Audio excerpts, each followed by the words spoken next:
Assalamualaikum warahmatullahi wabarakatuh. Hai, Bella, pada kesempatan kali ini kita akan membahas tentang sifat koligatif pada larutan. Sebelum lebih lanjut, kita mesti tahu apa itu larutan. Jadi larutan itu adalah campuran antara zat pelarut dengan zat terlarut yang nantinya menghasilkan campuran homogen. Dan apabila telah larut, kita tidak bisa menentukan mana yang zat terlarut dan mana yang zat pelarut. Jadi itu disebut sebagai larutan. Lalu, larutan itu punya yang namanya sifat koligatif. Maksudnya, sifat koligatif itu adalah sifat yang tidak bergantung pada jenis larutannya, tapi hanya bergantung pada jumlah zat terlarut yang ada dalam larutan tersebut. Jadi, sifat koligatif itu ada 4 ya. Yang pertama penaikan titik didih, yang kedua penurunan titik beku, yang ketiga penurunan tekanan uap, dan yang keempat tekanan osmotik.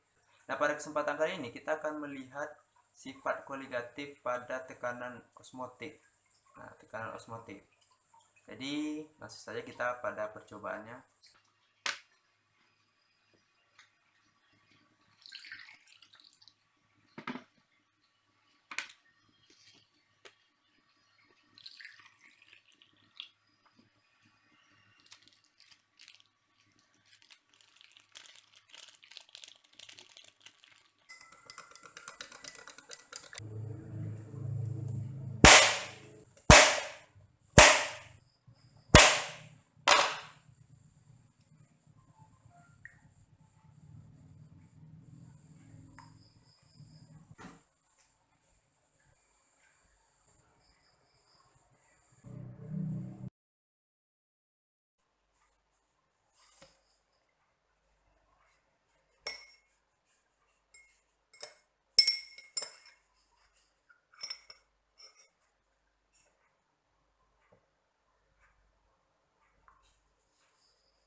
Oke, setelah melakukan percobaan tadi, dapat kita lihat hasilnya bahwa pada wortel yang direndam air biasa itu tidak mengalami perubahan. Sedangkan pada wortel yang direndam air garam berubah menjadi lembek. Kok bisa terjadi? Nah, jadi penjelasannya, air garam itu kan memiliki konsentrasi yang tinggi yang disebut hipertonik. Nah, sedangkan air dalam wortel itu mengalami osmosis. Jadi maksudnya osmosis itu adalah perpindahan zat pelarut, yaitu air, berpindah dari konsentrasi yang rendah ke konsentrasi yang tinggi.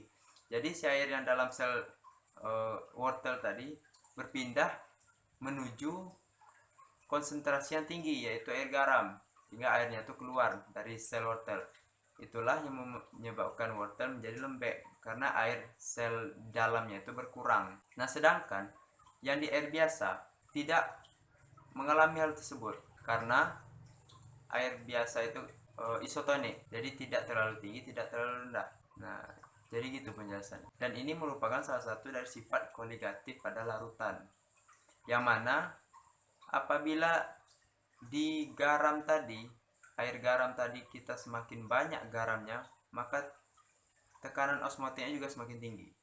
Nah, jadi itu maksudnya sifat koligatif yang dipengaruhi oleh jumlah zat terlarut, bukan dipengaruhi oleh jenisnya. Oke, cukup sekian video kali ini. Semoga bermanfaat. Wassalamualaikum warahmatullahi wabarakatuh.